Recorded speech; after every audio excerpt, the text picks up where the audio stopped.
What can we learn about running a business from an ex-Marine? Well, in this episode, I'm talking to Richard Walsh to find out. Richard's built 3 businesses, he's systemised them, he's structured them, he's learned from his past mistakes. This is a disciplined guy, and he lives by the mantra of automate, delegate, and eliminate. Listen to the episode and you'll learn more.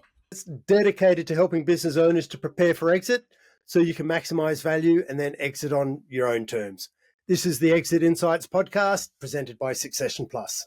I'm Daryl Bates-Brownsword, and today I'm joined by Richard Walsh. Welcome and thanks for joining me today, Richard. Thank you, Daryl. Appreciate being here, man. It's going to be great. That's great. Now, the reason I've asked you to join me on the show is because you've got a story which I really liked. And when we had a bit of a pre-chat, even then, a couple of surprises came out that I've gone, oh, that's interesting. So without wanting to steal your thunder right up front, Richard, you've built and sold 3 businesses. Is that correct? Or is that just the ones you've told me about so far?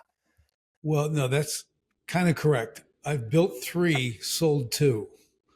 Okay, the first one I didn't get to sell, and that's part of the reason we're here, right? Yeah, and that is because you didn't sell the first one. It's not that you didn't sell the last one and you're still in it. Right. Brilliant. Well, it's no, that's not correct. The first one couldn't sell because of what happened, and I'll get into the whole story. Yeah. The next two were able to go. Now I'm in a 4th, so I'm actually in a 4th business now. Right. So we're just teasing the audience there a bit. So why don't we get into it? How long ago are we talking here? This first business? What would that be? 34 years ago when I started, 1990. Yep. 1990. 1990. Yeah. And did you start this business from scratch? Why don't you just set the scene for us? I normally set the scene and then I'll try and hold myself back because there's so many questions I want to dig into here. Okay, so here's a quick timeline. So 1987, I exited the Marine Corps. Okay, didn't get any money for that. Okay, so I exited the Marine Corps and then started working, got a job like you have to do. And I was swinging a pick, digging trench for $5 an hour. Very exciting, grueling job in Arizona, 100 degrees. That was great. And as I tell people, someone asked me to do a side job for them. They needed some granite moved, right? Granite like 3/4 in size. That's what they did out there instead of grass. It was only 35 tons. They said, can you take it from the front street to the backyard, spread it? I said, I can do that. So I spent seriously, it was like my last $85. And I bought a wheelbarrow and a shovel. And I showed up and it was dumped on the street and I started shoveling. It took me about 10 hours, got it done. But here's the beauty, Daryl. They paid me $1,000 for that. They paid me $1,000 for the same thing I'm doing, $5 an hour. Okay. And you got good and fit and healthy at the same time. Yes. And sweat and tan and all the good. Yes, had the sweat going. Ladies drinking lemonade, watching me do my work. I'm just kidding about that part. But I was kidding, dreaming, whatever. Yes, whatever. Yes, we all got to have a dream. Of course, you realize you get that and you look and you're like, okay, this is the direction I have to go. I need to work for myself. I need to be able to set this. I will do this every day, all day for $1,000 a day. And you're talking 1987, right? That's really good money. So that's what kind of launched the entrepreneurial journey. So I started landscaping and doing whatever I could. And, I had my wheelbarrow, my shovel, and a broom. I moved up getting a broom too, so I could sweep up when I got done. So that grew. And then I started getting into stones and water features. And I became a custom water feature builder for about the next 20 years. Internationally acclaimed. I became a steel sculptor, incorporated that in my work, and I got all these accolades and awards and made a ton of money, and it was going really well for about 18 years. And then 0809 hit, and there's the big financial collapse, and that hit me too. People did not need a water feature in their backyard at that time. They could wait, and they were right to hold on to their money, if you remember the time. It was November 5th of 2008. I lost $500,000 on that day. And just kept going off the cliff from there. It just cancel. And I'm like, it's over. It is over. So, Richard, can you give us some scope? Like, by that stage, how big had the business been? Did you have employees? Oh yeah, I had a great crew. I had an office manager. I like to call myself the special forces of pond building, water feature building, because we were very lean, but we used equipment and we could do stuff. I can move 150 tons of stone boulders and place them in a day, which would take other companies 30 days. That's the Wow. efficiency level I worked at. So it truly was breathtaking to watch how we were able to build the things that we build. And So so, yeah, it marine was really, precision. yes, yeah, and that's what it's all about, you know. So it's and that was really cool. There's a whole story inside of that too. But so Daryl, I really was killing it. I can make money on demand, whatever I wanted. You know, it was like the proverbial ATM that I didn't have to fill. You know, it was just doing no job, and my margins kept going up and up because no one could do what I could do. You know, and I'm an And so artist and I'm all this stuff. you had a number of employees in the business. You had an office manager. So were there more than 10 people, more than 10 employees? No, we had about 6 total, Okay. plus So, plus so me. yeah, so you plus 6 helpers. So it's still in that lifestyle business phase of you and 6 helpers, and you're right at the center of every single decision in the business, and nothing really happens without your say so. Exactly. Yep. And that's when that's being what I call trapped in the owner prison. Yeah, That's where absolutely. you got to open the door. You got to make things happen. You're doing marketing, you're doing sales, you're doing invoicing, or like I was doing at the time, just telling my office manager what to do Yeah, because it's I really wasn't smart dependent. enough. Yeah. Yeah. Very dependent on me instead of everybody else, or Yep. even today would be systems, right?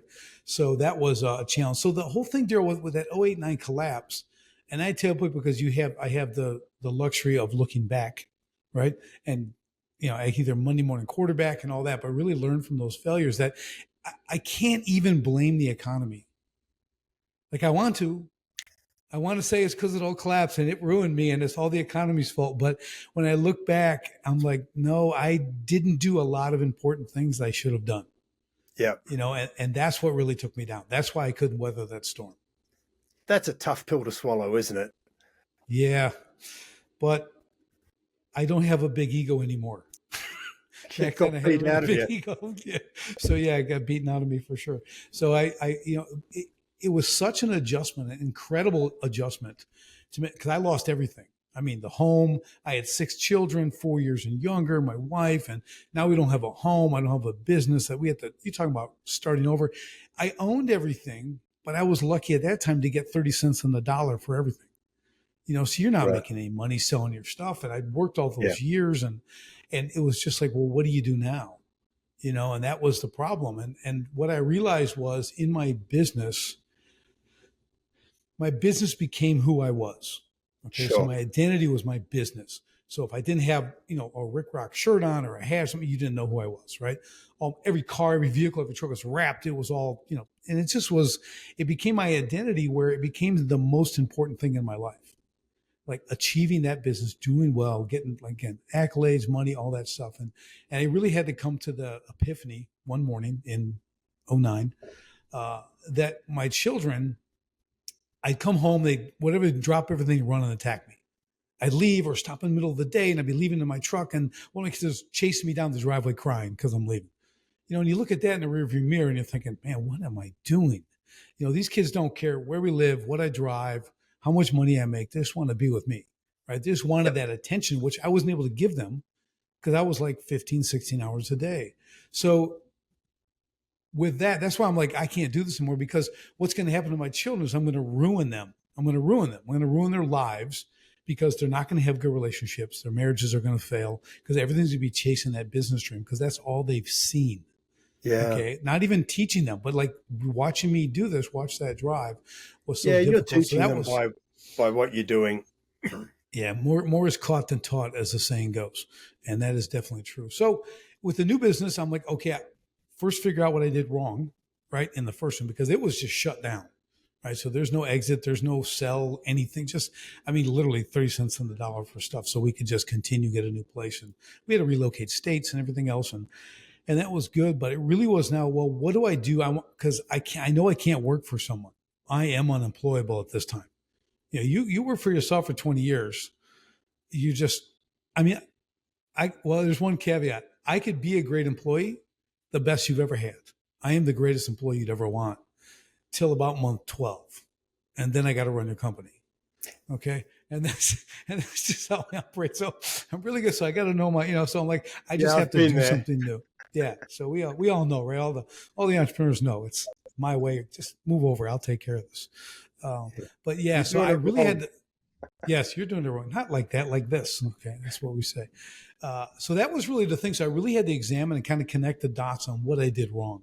It's like, I'm not big on failure. I don't like to lose. I mean, again, I'm a champion boxer, I'm a Marine, I'm a black belt, all this stuff, right? And I like to win. I mean, I'm a competitive guy, but failure is your greatest teacher. And when you feel really big, okay, not only is it a teacher, but it tests you. It really tests your, that fortitude and what you have. Are you really, was this just too easy? And you just did it because you could just keep making money and you didn't really have to do what I'll call the work, which is all that other stuff in business that no one talks about, that actually makes the business run and survive. Or are you really going to do this again and make this work? And that's what I did. So I put the numbers together. I looked at things. I said, okay, you're still going to be gun shy because I just went from millions to nothing. Okay. Yeah. And that's kind of hard. But I said, well, I'll just start small. I'll do something small, something I enjoy. Because I wasn't going to do that. I wasn't going to retry to do water features. I wasn't going to weld. I sold everything. I'm very much the all or nothing guy, much to the dismay of my wife. She doesn't think that was a great move, and she's probably right, but that's how I operate. Okay? So I'll never weld again. I'm never going to build a water feature. I'm kind of a goof that way, but that's how I operate. So I've mastered it. So I want to start small. So I opened a gym. So I said, hey, I'm going to do boot camp style training. I'm a great trainer. I love to train people and work out and all that stuff. So I did that. But with the idea in mind, I'm not going to be there all day. I'm going to set, how can I do this? So we learned to do 30-minute training sessions, bring people in. I got trainers to work for me. So now I just built a business and I started to do all the things I didn't do in the other business and begin to scale that. So that was like getting into business number 2. And it was more testing the waters. Go ahead. So, Richard, how did you learn? You just mentioned there, I did all the things that I didn't do in the other business. How did you know what they were? Because here's why I do. Because they land on my desk and I just put them off to the left and let them sit there. Right. That obvious. So I know what they were. All the things you were ignoring. Yes, I can be. I'm blatantly ignorant. Okay. I mean, just sometimes it's just, so that's what it was. I mean, I knew what it was. You know what it is. I mean, there's things you don't know and we want to learn, but really when you're coming along and you're getting a warning or you're getting this and someone's not handling that, or you're too proud to give it to someone else to do because you think you're supposed to do it, which is one of the dumb things to think. To think you're supposed to do everything in a business, that's your first big mistake. Well, it's a massive mistake, isn't it? But it comes from a place of wanting to create a really good business, doesn't it? Entrepreneurs want to deliver the best experience. They want to create deliver the best product. They want to do marketing really well. They want to make sure any piece of communication that leaves their office is top shelf. They want to make sure, everything they touch, they want it to be done to their standard. And they're the only one who can deliver to their standard. So as far as they're concerned, I guess. Yeah, as far as they're concerned, they're the only ones who can deliver it. Well, but I want to tell you, I'll tell you right now, right? There's so many people that do it so much better than you ever will. And once you learn and start looking, that's what becomes blatantly obvious. Exactly, and that's what you want to look for. So, one of the key takeaways on that, that first 20 years of mine was, wait a minute, there are people who do this stuff. Now, people will say, well, I don't have money. I'm starting a business. I mean, you started with a wheelbarrow and a shovel and $85. Yeah. So, but of course you're not going to have that. So that first 2 years, you're going to work incredibly hard. And I have not figured out a way not to do that. Okay. So you getting into a business, I mean, buckle up. It's a ride. It's going to be bumpy. You're going to get some scars, but you need to. But the problem is all of a sudden now it's the 10-year mark and you've repeated the first 2 years 5 times. Yeah. And that's why you're on the hamster wheel.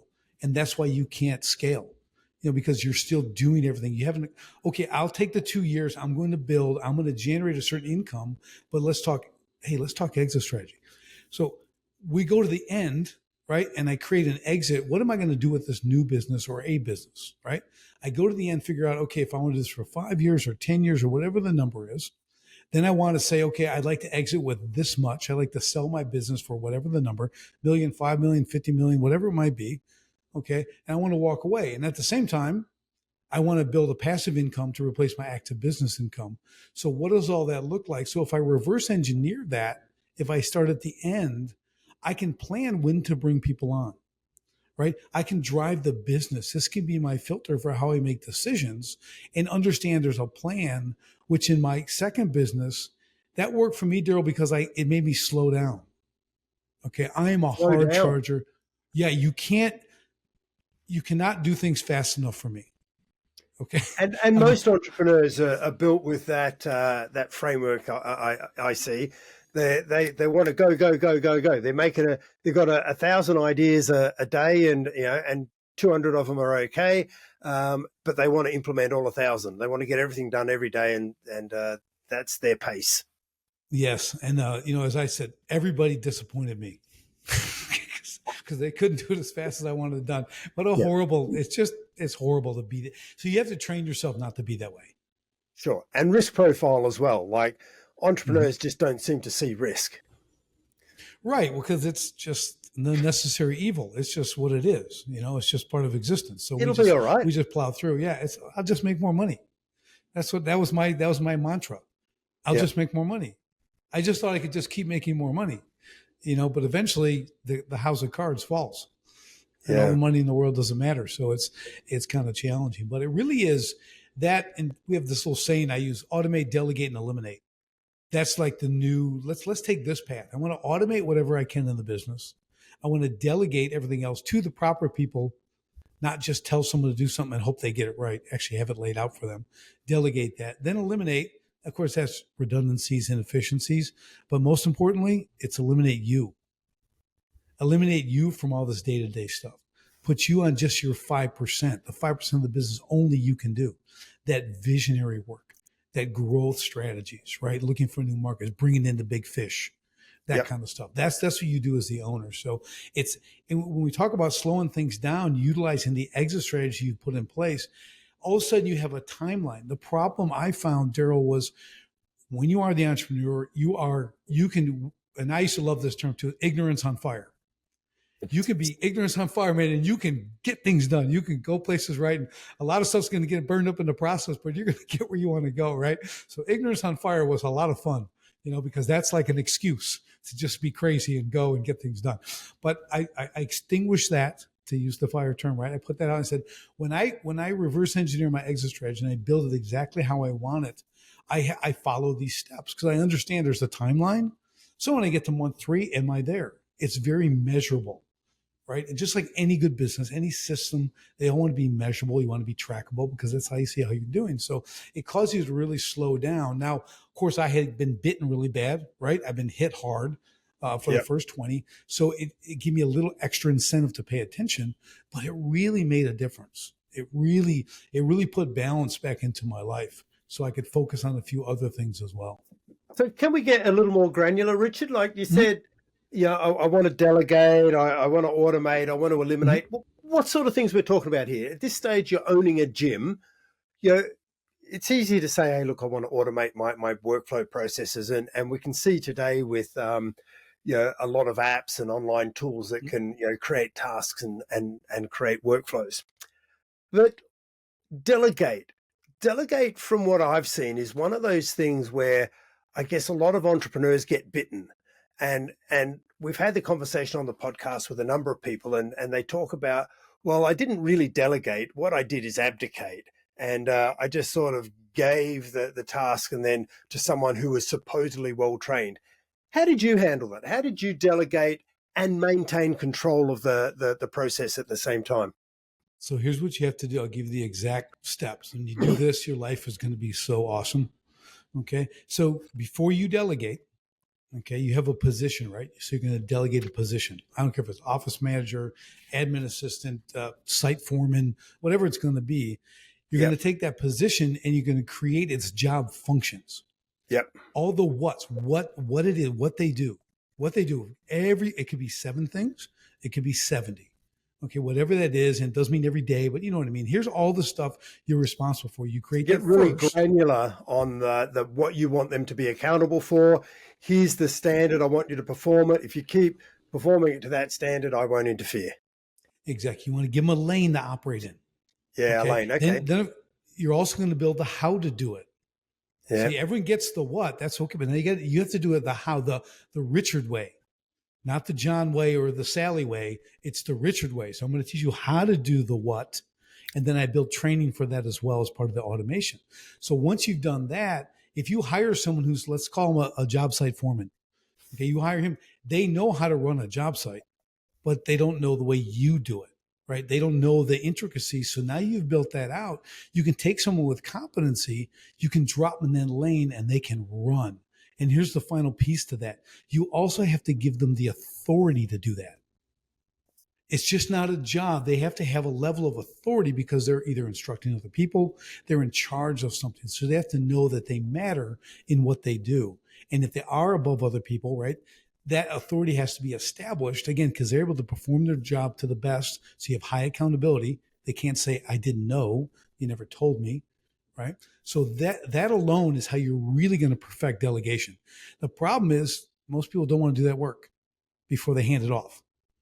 So again, if you can come back to that exit strategy, the whole plan and the timing and who's coming on, you build those positions out, then you advertise. Okay. So what we do is we have a job description, right? So here's basically a job site foreman and blah, blah, blah. Great. I get I do have a first filter we go through, like a 5-minute phone call and stuff like that, a little bit on the online. Then the initial interview. Now we introduce the job functions. Here's what specifically you're going to do on the job. I don't put all that on an ad because that just freaks people out. Then they start saying, well, you better be paying me $150,000 for this, because they don't get the timing on these job functions, right? They think you're doing it every day. So that's a real key to helping you design and lay out your process, which again slows you down a little bit, but you end up bringing really high quality people to your team because they really understand what they're doing. Sometimes you got to slow down to speed up. You build. It's like whenever you're building a house, and you've worked in this area, but you notice when you're digging the foundations and you're not making any progress when you look at the site, because you look at the architectural plans of the house you're going to build, and it takes forever to dig the foundations and put all the plumbing in, and the underground electrics and all of the steel work for the foundations, and then you've got to wrap it all up in plastic, and it's taken forever, and you still haven't even poured the concrete yet. Then you pour the concrete, and finally, and you've still got this pad, and it's nothing like a house. And then all of a sudden, the walls start going up, and it starts taking shape really quickly. It's a similar sort of thing, isn't it? You've got to lay the foundations for the role and what you expect of people when they're working for you, and say, here's how I'm going to assess you, and hold you, and here's how I'm going to hold you account. Now, you're not on your own. What you're saying is, I'm going to document it so there's no confusion, because I can tell you once, but you don't want to keep coming back to me as you're learning it, because you don't want to pester me or what have you. But so you're going to document all of that and take them through it. You're then going to train them, and then you're going to have your measuring systems in place to know that when you say, here's how to do it, that you've got confidence that it is actually happening that way. Is that what you're describing there, Richard? Exactly. And a big part of that, I said, the training. So that's also part of automation. So again, depending on the position, there's going to be videos. Let's take an admin position. Yeah. So you've got someone who's got to invoice the receivables, payables, all the undesirable stuff no entrepreneur ever wants to do, right? But what we do is we have them actually help you create this system. So if you have someone with some skills and they're use Loom, right? Screen recordings. So you literally, what I tell them is go keep the videos to 1 minute max. You got a simple name of what exactly you're doing, and you're following the mouse clicks while that person is talking. Okay, we're gonna click here, up here on the right, click, click, click. They never have to come ask you how to do it. They go to the video bank, they look for the exact name for the one thing. They're not searching through a 5-minute video to find exactly what they need. See, that's training, that's automation. And you do that once, that's good for like 10 years. Then you teach them how to tweak it. If a new task comes up, they just do another recording, slide it into the video bank, right? That's how you're going to create the ability to scale.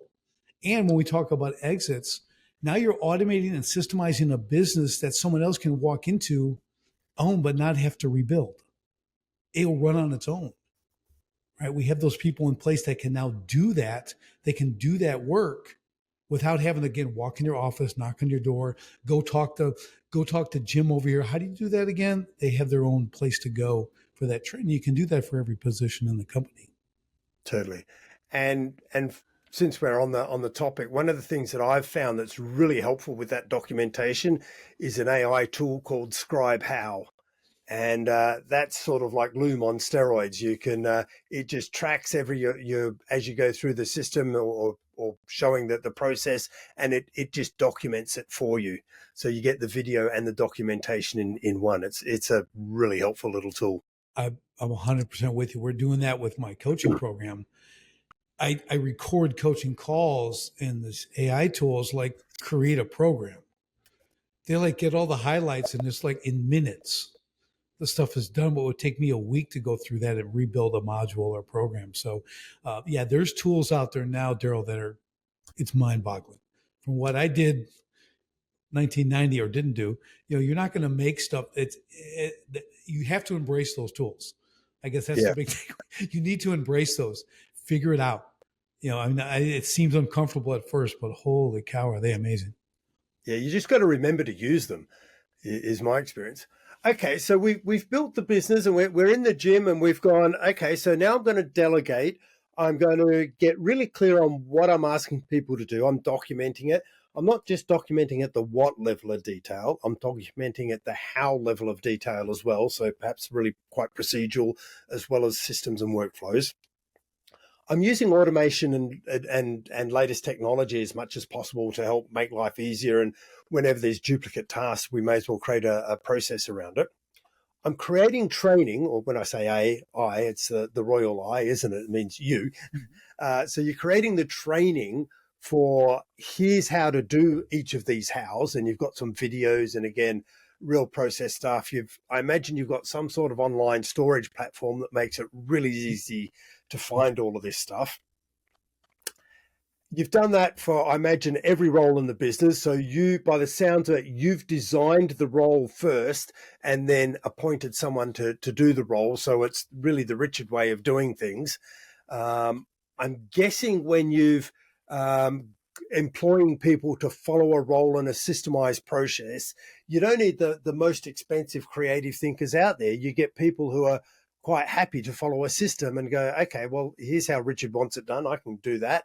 I've got these guide rails that show me how to do things. Happy days if I show up and do that every day. And when the system gets tired, I can go back to Richard and go, this doesn't seem to be working so well anymore. We seem to have outgrown it, or the platform's not working anymore. I can come back to you. Is that how you had it working? That's exactly how it is. And here's the great thing about that, Daryl. So you get these people, and if you've been in business and had people work for you, to find that person that likes to just do what they do is a godsend. Absolutely. What are we thinking about? They're going to want to do their own business. They're going to take over. That most people are not going to. You can just calm down, because we're a rare breed.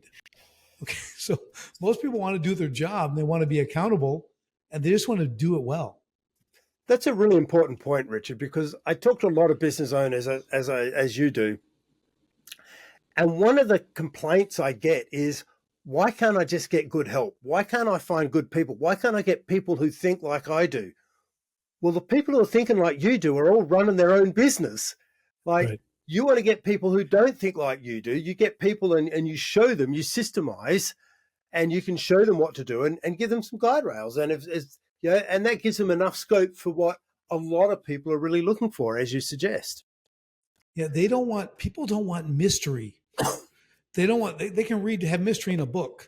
They don't want to come to work and have every day be a mystery. Am I going to get yelled at? Did I do this right? Am I supposed to do this too? Should I help John over here? He seems to be struggling. Am I allowed to do that? What does all that look like? And if you haven't laid that out for them, if they're not, and there's a whole other thing we're going to talk about vision and strategic vision, how we drive the company, but that's such a critical aspect. But it's the hard work in the beginning, like you were saying. It's building the foundation. Because then the good people will be drawn to your business, and you'll increase retention in a by massive scale Yeah. because people will enjoy it. They're not going to look for another job and sell you out for 50 cents an hour, you know? Because their goalposts aren't changing every day. It's consistent, Exactly. it's predictable, it's reliable. They know exactly what they're going to get. So it allows them to manage their life and their job and their role a whole lot easier. Yeah. Okay, so we're still in business too? Yes. Yep. And you after, I guess, repeating this procedure, this process with all of the roles, how big did the business get? What happened next? So the gym I scaled up, I had 4 trainers working for me. We were doing about 6 classes a day. We had 200 members, which is great because they're paying you $200 a month. So it's a pretty good little number, right? It's simple. Yep. It's 3,000 square feet. It's basically an empty building. It's very unique. I did all body weight training. It was very interesting. So really good. And I'm like, okay, I'm going to hit like the 5-year mark and I'm going to be out because I didn't want to do it forever. So I did that. So I scaled and I was able to sell that, right? Because I was going into, because what I found was, again, this is that entrepreneurial itch thing. I'm like, okay, I'm doing well. Like it's good for some people. I'm like, it's not enough. Either I have to franchise it, right, and start to duplicate this and go down that road, or I got to do something else where I make larger sums of money. I was very spoiled in my first business. I go in, I work 3 days and I make $20,000, $30,000. Okay. I work a week, I make $50,000. Okay. Now I'm making $200 a month per person. Right. Yeah, there's 200 of them and all that stuff. And then you have that. So and like I said, there's nothing wrong with it. It's a very good goal to have. But I'm like, I need to do something where I can get some larger lump sums. So the only way to scale it is to keep getting more trainers. So again, you're really ultimately limited by time. Again, human time. But one thing in your favor, one thing you did quite clever is you've gone, it's all body weight gym, so you're not having to buy expensive equipment. I had 8 pull-up bars, some suspension trainers, and some sandbags and mats. And I am crushing it. I mean, I have workouts. I have years worth of workouts every day. I mean, it was 35-minute workouts, no showers, just a bath, workout and go home. Yeah, it was a great model. It was a phenomenal model. I loved it. It was good. Okay. So we've scaled it up and you're going, okay, I'm doing about 40K a month, but I need to scale it further. And what am I doing? And how do I take it further? And either I franchise it or open up more sites. And what were your thoughts around that? The multiple sites first, even though you can systemize and do that, to me, I'm like, I wasn't loving it. Okay. So it's like, okay, I can go do another one, but then now it's territory, right? Well, where's the next place? And then the next place. And then at this level, there's only a certain depth of pool you're going to pull from, but people are going to pay $200 a month to be in your gym, right? So That's another consideration is your demographics and everything else. Am I going to have to go 45 miles away and open another one? Now there's a management issue when it's privately held, right? Not getting someone else in there. So it is all doable for those who want to. But I was at the point where I don't want to do that. So it's there and someone else can take this and run with it, but I'm going to move on. So that's kind of where I was at.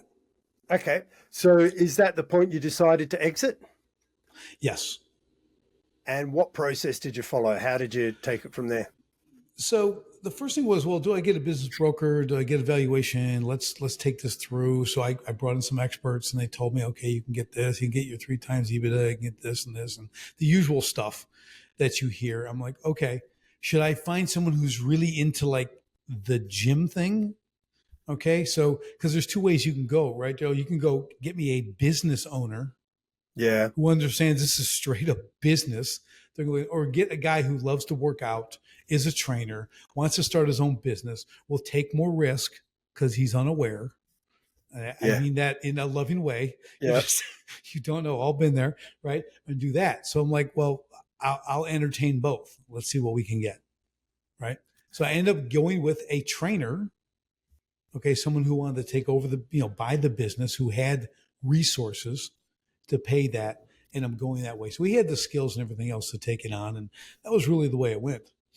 But it's still really that small issue. And I don't mean this in a negative way, but it's a lifestyle business where it required the involvement of the owner at an operational level.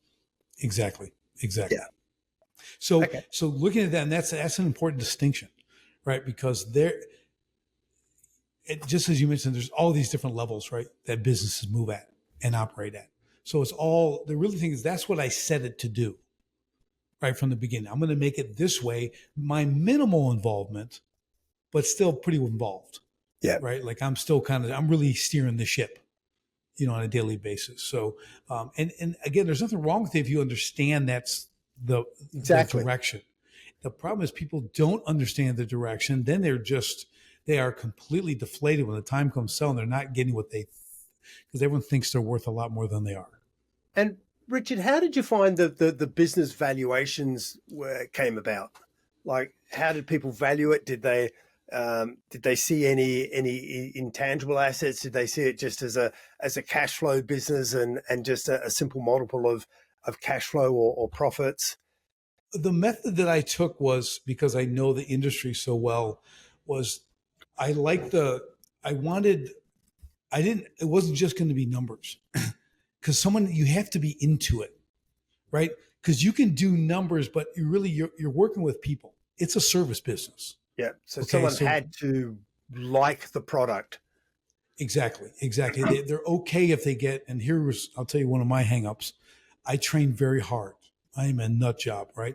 If you're not like dying when you're working out, then you're not working out. Okay. I mean, I don't recommend everyone do that, but that's who I am. And the people who wouldn't, I was like disgusted in them. Okay.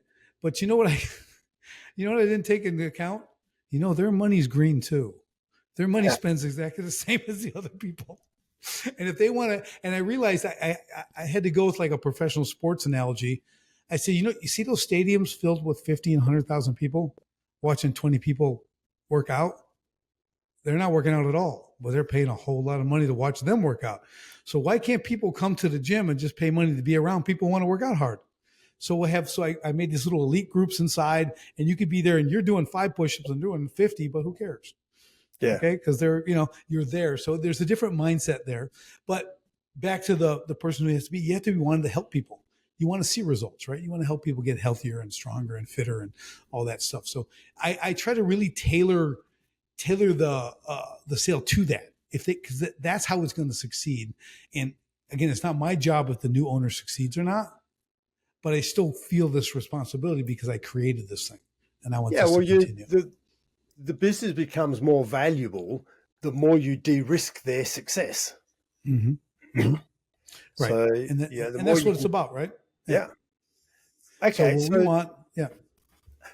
So someone came in, started looking at it. You looked at different markets and going, okay, I've got 2 different types of customer here. Someone could be looking at it purely from a business perspective, but you went down the route of, well, I really need it. It is still a lifestyle business, with a few helpers. So I really need someone that, for this to be a success, someone really needs to be in the business and in the thick of it on a day-to-day basis. And they probably need to be a bit of a nutcase, I think, to use your words. Yes. But then you started to go, well, hang on. Yeah, they need to be in the business, but how they run it is up to them. I can give them all the IP, all the process, the methodologies that I've built and trained the people, and I can make it as turnkey as possible. But at the end of the day, I can set it up. They've got to continue running it the way it was to get the leverage out of the brand or the reputation in the marketplace. Yeah, because it's at that level when you're charging people that kind of money for a monthly membership. Because remember, the fitness model is built on 80-20. 80% of all members never use the place. Yeah, wow. That's the fitness model, okay? Because you could never fit them in the parking lot if everybody came, right? There'd be nowhere to park. No, you couldn't. There'd be lines at machines, right? So and that I think Bally's figured that out decades ago. But so think about that. So in this situation, it was relationship. I built 4-man teams inside and they're working out together and it was building community and all that kind of stuff. So someone really had to embrace that and continue that. And you have to make those touches, all the time. You have to teach your people to make those touches because again, they're paying a high dollar and it's 35 minutes, but it's 5 days a week and they're there every day and they're committed to this. So they are showing up every day. Yeah. So it sounds like people are buying your methodology. You've got a methodology, a way for delivering fitness, shall we say, and people buying into that methodology. And when they're buying the methodology, they'll pay a premium price. If they're just paying for a workout, then they'll go, well, I'm not paying $200 a month. Right. That's, I just want to work out. I'll go down to the cheapest, street corner gym with all the machines and not go to that one instead. Right. Exactly. Pay $10 a month, lose $10 a month instead of $200. Yeah. Okay. So you've got some methodology and IP there that the person bought. So how long ago was this, Richard? I got out of that in 2016. Yeah. Okay. And so nearly 10 years ago, eight or 9 years ago now. Mm-hmm. So from the time it took you to decide to exit there to the time a deal was agreed and you were gone, how long did that take? It was just under 6 months. So 6 months because, and why were you able to, what do you think it was around the business that you're able to do that so quickly? I had a reputation. Yeah. It's just, so that was a big draw. So a good network I could tap into and an opportunity for someone to really take something and scale it or keep it and just work there and be the best right there or whatever. So I think there was a bit of fortune, if you will, to make that happen. I'm not saying it's going to happen for everybody, but I had a nice model. I had a really attractive model. And anyone who had been in the business saw the beauty of what I had created. Like, again, even as a lifestyle, you're like, I don't have to do anything. I don't have to train anybody. I can just pump people up, bring them in the door. I can focus on marketing. I can do that kind of stuff. So that I think that was one of the attractive components that made it a little easier to sell. Okay. So, and just looking at the time and how long we've been going here. So we've exited first business we exited. Well, it exited us. It came to a grinding halt. You've applied the learnings to the second business. You've built that up, and you've basically gone, I need to systemize and structure this so the business doesn't depend on the owners. We want to remove all owner dependence out of this business so that I can work on the business and keep creating and building lifestyle and keep the business running on a turnkey basis. So in 2 or 3 sentences, business number 3. Roofing construction business. So it's a roofing, siding, exterior business. That was next. So okay, and you built that up and exited it. What did you apply in business number 3 that you learned from business number 1 and 2 and to add value to it and make it easier to exit? So what I did with that was first building the business and taking a really customer-centric approach to the business, because that's really lacking in the construction industry. Yep. Like communication. I knew all the things that were wrong. So I'm like, I'll fix all that too. And how you do business. I already know how to systemize. So there's a disruptive approach. You've gone, what's missing in this industry, in the marketplace, in this industry? What's missing that people are looking for or continually complaining about? Let me address that. Right. Okay, so great. I did, and here's a nutshell that'll sum it up. So I did a reverse guarantee. So instead of saying, we'll always have satisfied customers, we'll have the same old nonsense people say they're going to do, I started with, we will never not communicate with you on a deal, blah, blah, blah. We will never do this. So I give all the pain points. Yeah. And I said, we will never do this. Yep. So I'm telling them right from the website, like, you're never going to experience this. Like that was part of my thinking, right? I like that. That's good marketing. Highlight it, what you're not going to do. Right. So from there, I'm like, okay, let's start putting that. Let's automate the sales process. Okay. So when we talk about automation, like I want a presentation. I want a tablet, an iPad presentation that can be duplicatable, that I can get my people up to speed. Can I take someone who's never sold a roof? The only thing they know about roofing is on top of the house. I want to take that person, this is my goal, and in 7 days, they'll give a roof sale presentation, and the people think they've been doing that for years. That was my goal. Piece of cake, and I did it. Okay, so I built this, and I built the training, I built videos for it, I built transcripts, they've got everything. They can watch it all day long if they want. They can memorize it, we role play it, we record them. I get them obviously they can always get better, but that 7-day mark, they're out selling roofs. They're selling $15,000 and $20,000 roofs. Okay. And they didn't even know anything about them before that. right? We use technology. We do, satellite measuring and all this kind of stuff, simplify everything. So it was a big automation aspect in that because the technology was really changing then too. You could have drones now that can find every hail mark and can label that, put it all right into the cloud, give you a report. It's like you never have to go on a roof because it's the fourth most dangerous job in the country here in the States, roofing. Wow. So, oh man, you just take a little header off that. Look out. Have you ever fallen off a roof? It's not the fall that kills you. It's that abrupt stop at the bottom. Sudden stop at the end. Yeah. So I really tried to automate all that stuff so we could go in with technology and really impress people. Even got to the point, Daryl, where we found out through one of the big roofing companies, they did this national survey that 48% of all people who had a roof done never wanted someone to come out to their house. Like, you think that's odd, right? Like, they want to do the deal. Obviously, you have to come take their roof off. They don't want you to come and give them a pitch and get up on their. So I'm like, well, we can do that. So a company created a thing called One Click, and you could do the presentation via Zoom.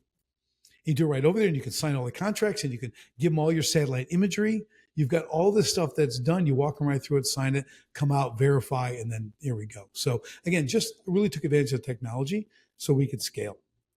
I wanted to bring people on who can sell. It's a high commission business, right? Roof sales and stuff. Usually it's 100% commission, which can be brutal. So I kind of innovated that process because 100% commission is a terrible way to live.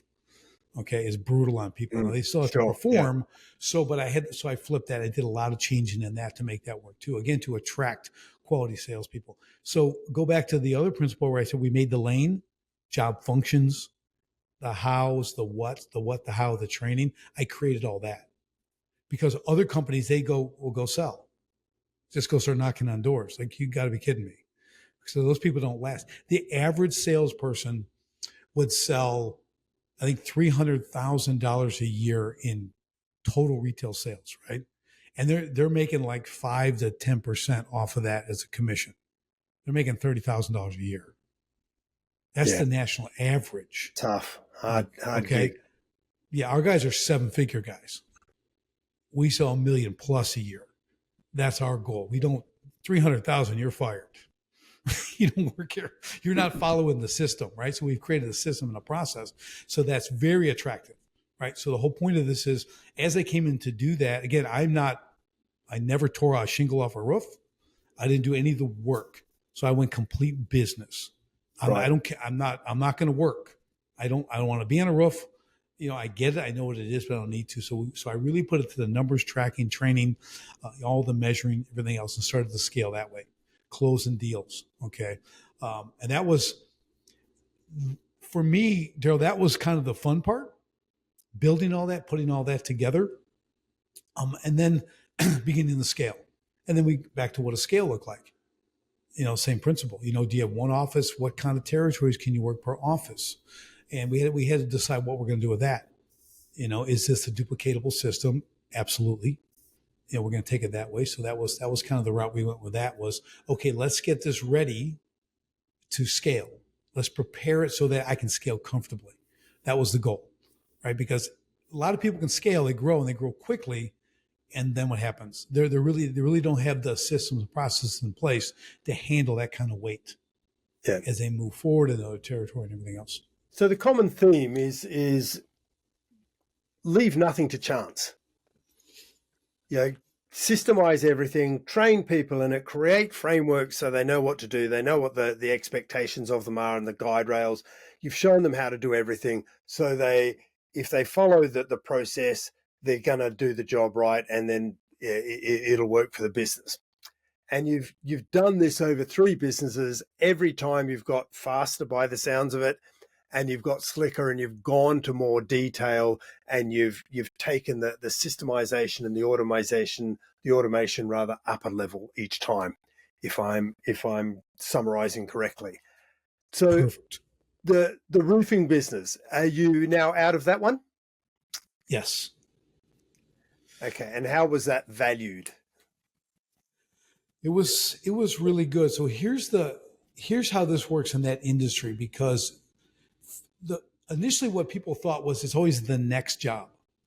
That industry is always the next job. They literally Sure. tell, they put a new roof on, say, hey, we'll see you in 30 years. And I looked and said, don't ever say that. Do you know what lifetime profitable value is? They have a roof and they have siding, they have windows, and they have all kinds of other needs. They're going to live in this house for 20 or 30 years.